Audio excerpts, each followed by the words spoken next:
If you've been following us for a while, you might have seen some Montech products on the channel in the past. Their cases have generally impressed us up to this point. But cases aren't the only thing that Montech make. Meet the MKey, Montech's first stab at a mechanical gaming keyboard.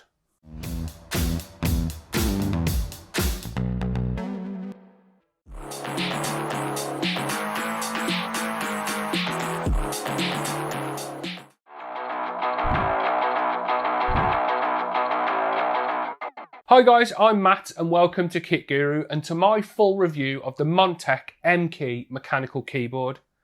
This keyboard's priced at $109 for the full-sized model, which I have here in front of me, but it's also available in a 10 keyless size, which brings that cost down slightly to $99.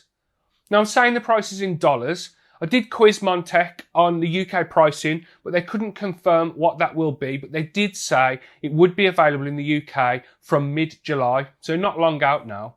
The MKey is available in two distinctive designs, Freedom and Darkness, or a light and a dark design in layman's terms. Now I've got the full-sized Freedom model here for review, so let's take a look at it in a bit more detail and find out if it's any good. The MKey's overall design is, in my opinion, quite eye-catching. It's got a look more similar to a custom keyboard than any of the usual off-the-shelf designs that we're used to seeing.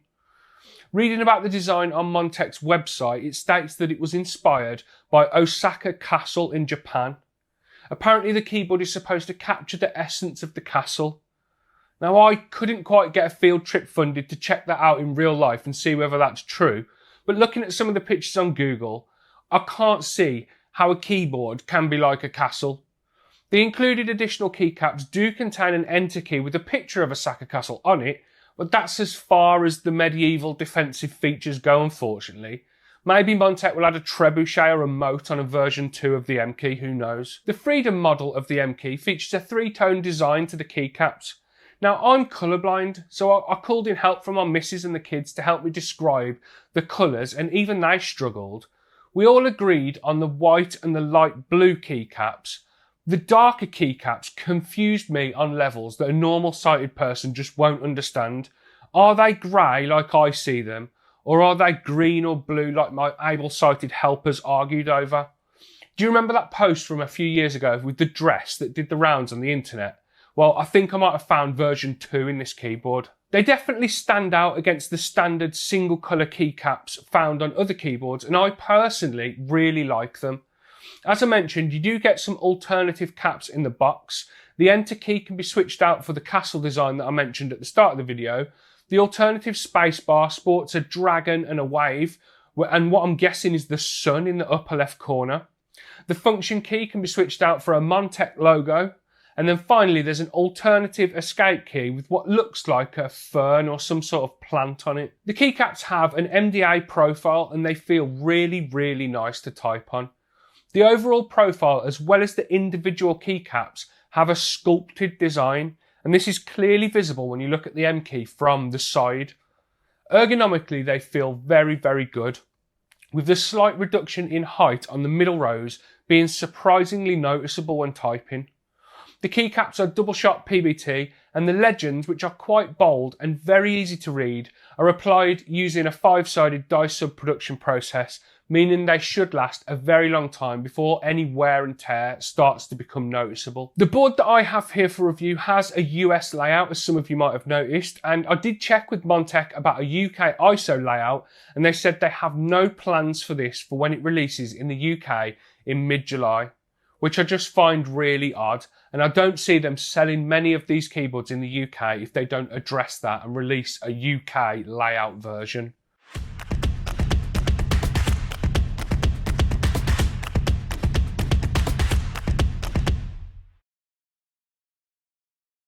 Now, we're going to talk more about the materials and the overall build quality of the MKey in a moment, but for now, let's continue with how this keyboard looks when it's on the desk. The top case, like those keycaps, is also finished in that dark grey, blue, maybe turquoise colour, who knows, and it adds a nice contrast to the overall look of the top of the MKey. There's a small silver knob or encoder, if you want to get fancy, in the top right corner, which can be used for either changing the volume, changing the RGB mode, or zooming in and out in applications on your computer. The bottom case is white, which again just adds a bit of contrast to the colours that Montech decided to go with for this Freedom model. The overall chassis of the MKey has a very slightly tapered design, which when the feet are flat, it sits at 3 degrees on the desk. You can adjust those feet to either 6 or 9 degrees if you prefer something a bit steeper, with me personally preferring that 9-degree typing angle as I like something a bit steeper. The included 190cm braided USB-C cable can be routed out of the MKey on either side or straight out of the top using the channels found in the bottom of the case. Rubber feet can be found on each corner of the bottom of the MKey, helping it stay in place when in use. They work really well, and this board doesn't move when it's on my desk unless I really force it to. And as for RGB, the MKey has fully backlit keys, and I really like the RGB implementation on this keyboard. The LEDs are south facing, so the light fills the spaces between the keycaps more so than shining through them, which suits the non-shine through standard keycaps perfectly. There are a total of 18 different RGB modes to choose from. My favourite by far is the one called Roll, especially when it's on the slowest speed. The transition between the colours from row to row is just buttery smooth. There are some more unusual modes too, like this one called Cartoon. There's enough to choose from that if you like RGB, you're sure to find something that you like, or you can turn the RGB completely off if you want to. We're not going to judge.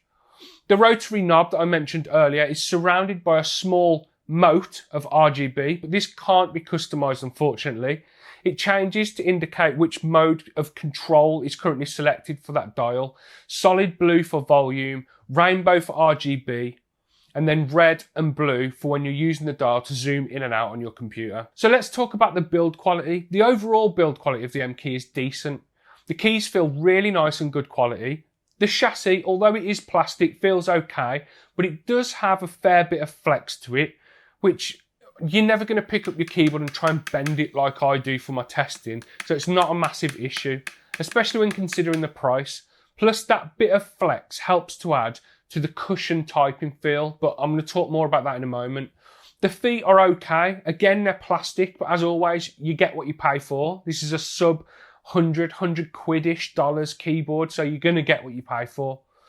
That dial though could be a lot better. It wobbles and moves around quite a bit. It could have been made to feel more solid without adding too much to the cost, I think. Overall, the externals all feel pretty good. The keycaps are the highlight of the show so far for me.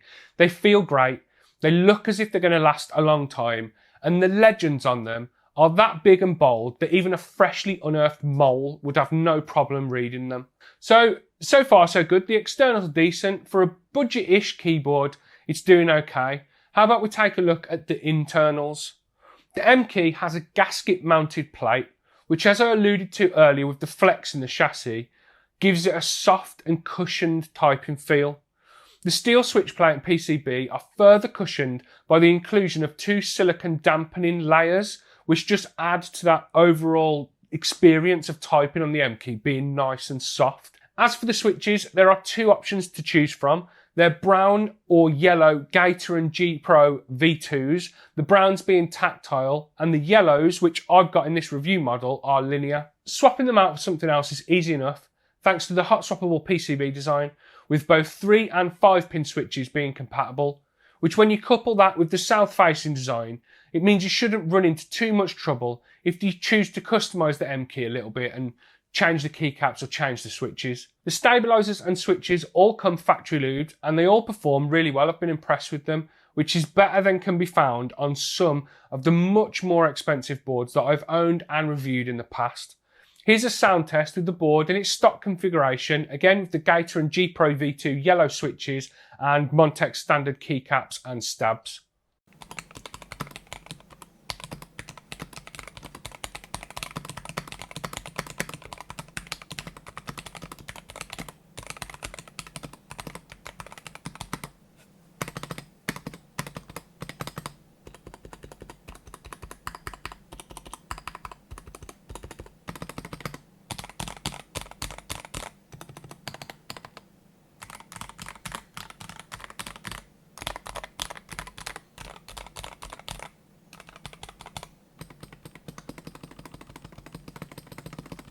So that sound out of the box for $100-ish, euro, pound keyboard has really impressed me. There's not too much stab rattle, and it just doesn't sound too hollow like cheaper keyboards can sometimes sound.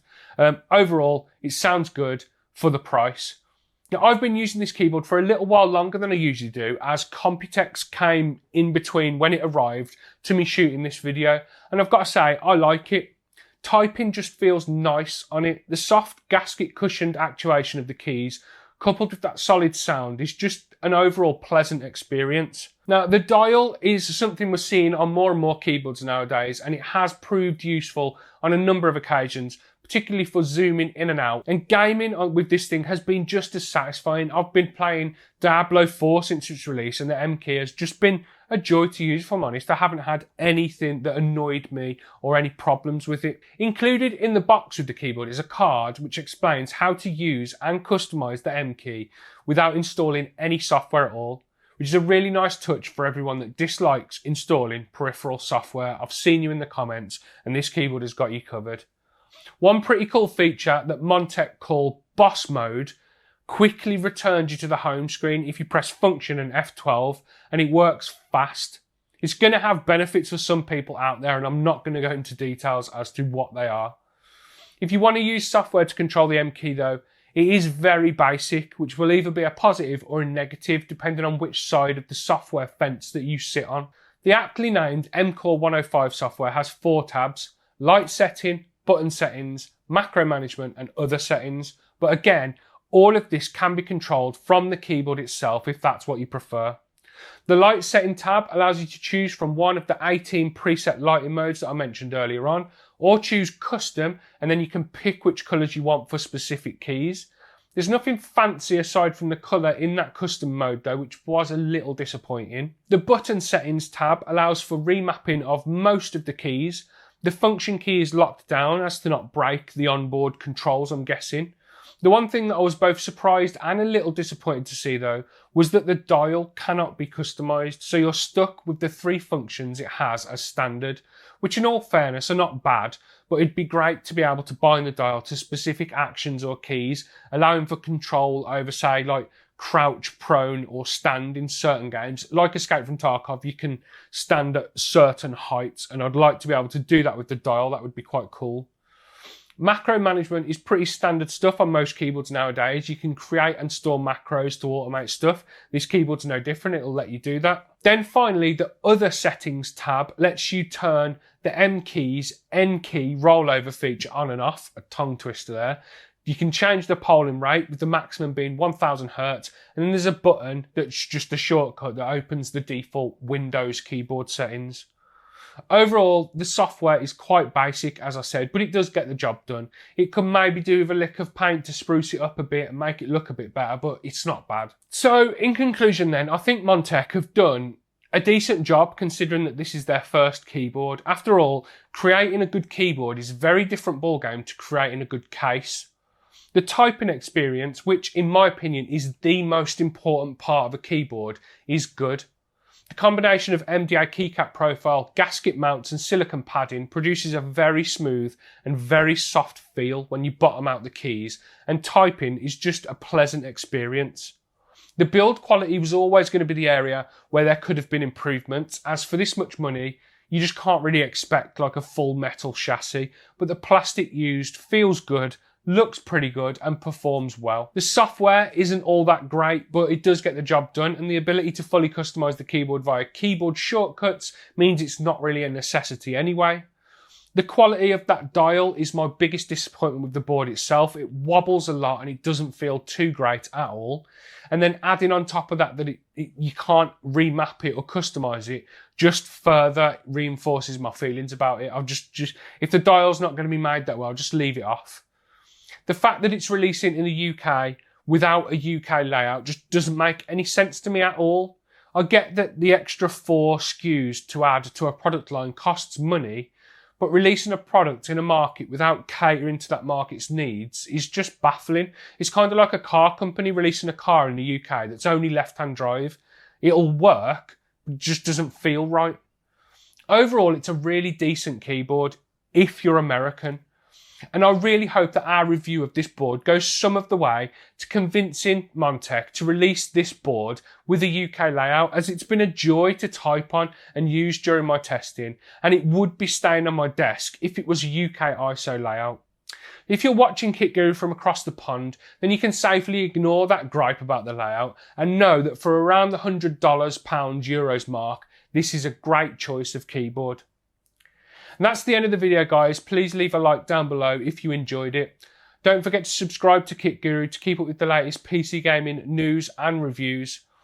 You go down into the video's description to find links to our Patreon page, our Discord server and our website if you want to read the written review of this. And just below the video, you'll find links to all of our merch and products and stuff if you want to pick up any Kit Guru shirts or mugs or stuff like that. Anyway, guys, I've been Matt. This has been the MKey from Montech, their first mechanical gaming keyboard. I'll speak to you in the next one. Look after yourselves. See you later.